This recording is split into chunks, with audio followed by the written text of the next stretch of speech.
Oh, it's Wednesday.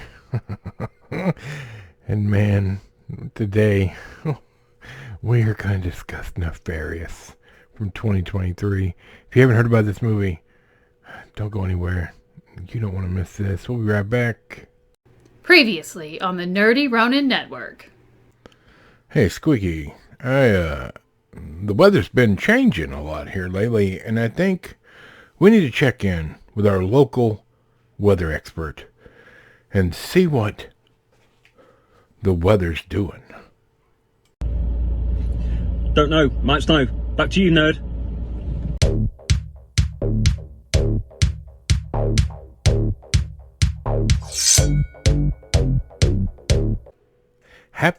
Happy hump day. I'll tell you what, it's just one of those days, the middle of the week, and when it starts, you're just like, oh, what's that in the distance there? That right over there? That little ray of sunshine?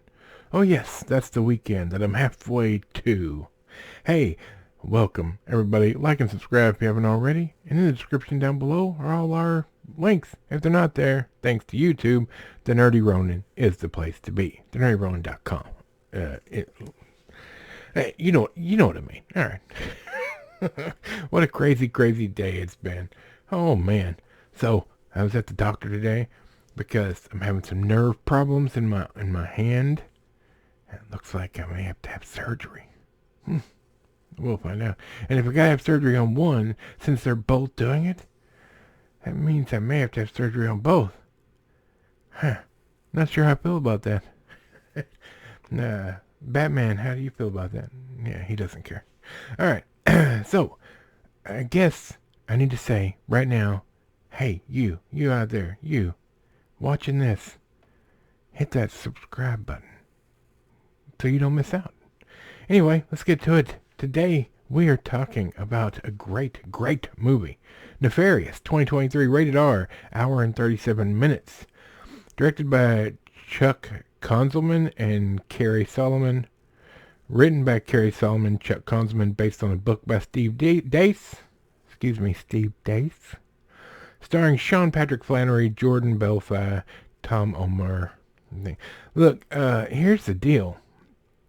Now, this movie has been on my radar for quite a while. I know who Steve Deace is, and he's a commentator, a political commentator. Happens to be a Christian political commentator. Excuse me. And he's written a book called The Nefarious Plot. And I'm not sure if this is the sequel or the prequel or both, because I believe, because I have not read it yet, A Nefarious Plot is written kind of like C.S. Lewis's The Screwtape Letters, where there's not so much, it's more of a conversation between a demon and a human being. And so this movie, there had to be a lot of, they had to pull it all together to make it an enjoyable, watchable movie. And let's talk about the complexities of this. This movie, 95% of it takes place in one room between a prisoner and a psychiatrist talking.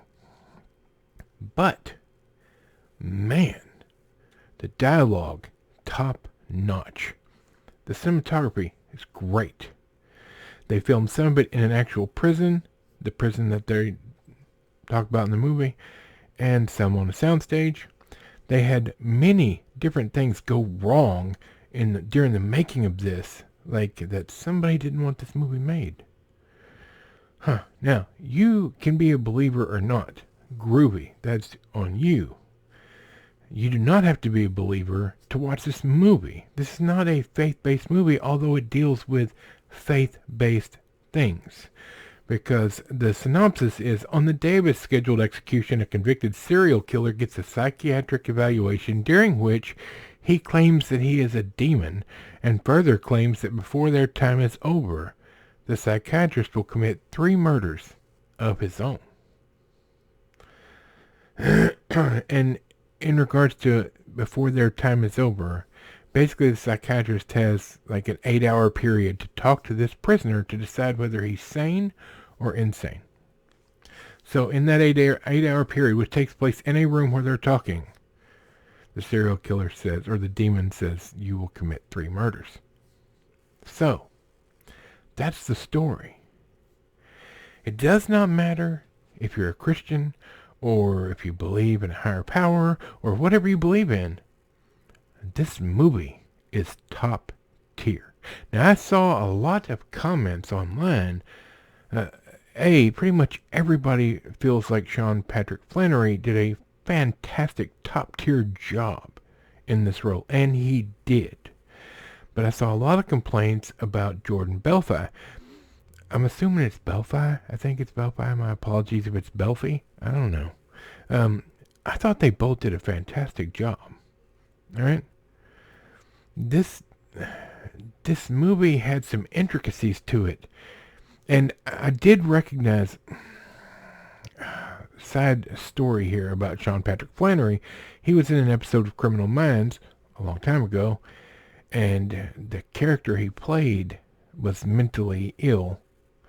And this character, but when it's not the demon talking, when he switches to himself, it truly reminded me of that. I mean, immediately, I was like, oh, wow. The back and forth that he does inside himself is fantastic. The acting, I'm telling you, Academy Award winner Sean Patrick Flanery is what should be said next year. All right? Even though I don't watch the award shows, he does a great job. And Jordan Belfi does a great job too. Like the dialogue back and forth between the two really sells this story. Excuse me. There's something fantastic about the chemistry between the two characters. And there's Easter eggs throughout it. Wonderful job. If you, this deals with,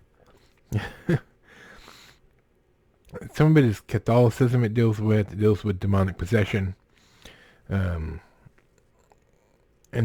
exorcism, things like that, and whether this man is demonically possessed or has a mental illness. Yeah. This is deep, y'all. Now, I could be wrong, but I don't remember there being any language in this movie. If it's rated R at all, it's because of some of the topics discussed between the psychiatrist and the demon, or the serial killer, depending on when they're talking. But abortion is discussed. Woke nonsense is discussed. And it was weird to me. Like, my apologies. There is a very, very, like, serious and honest portrayal of an electrocution. So be forewarned. That's probably why I got the rated R. It was something. They weren't playing around. But regardless of whether you're a believer or a non-believer, this is a movie that can be enjoyed, but it's edge of your seat. That's the point I was making about them being in one room talking, is even though that's the main scenery of this movie, man, you're on the edge of your seat. You want to know what's really going on. It's fantastic. They did a great job. This is in no way a horror movie. I don't know why Internet Movie Database has it marked as a horror. It's a thriller, and it's got some serious heavy topics in this, so be forewarned. But you need to watch it. It's fantastic. And Steve Deace and these directors did a great job. Now, at some point, probably next month, I will read this book, A Nefarious Plot, because I want to know what the original story was. And then I may talk about it on here so you know. Anyway, I have to go. Oh, it's nice outside today. Not that I'm going outside as much as I can help it, but it's supposed to warm back up in a couple of days. So, I might walk to the mailbox. Respect your elders. See? Wow. All right, I gotta go. Now I'm just talking. Thanks again for being here, everybody. Remember to be kind to one another. If you are feeling sad, lonely, depressed, down, the numbers to call are at the end of this video, just like they are of every one of my videos. So, don't be afraid to ask for help. Thanks again for being here. Like and subscribe if you haven't already. Come on now. And we will see you on Friday, of course, for Kung Fu Friday. For Michael the microphone, Bob, Squeaky Chair, and Batman in the back, and this big fat nerd. We'll see you on Friday.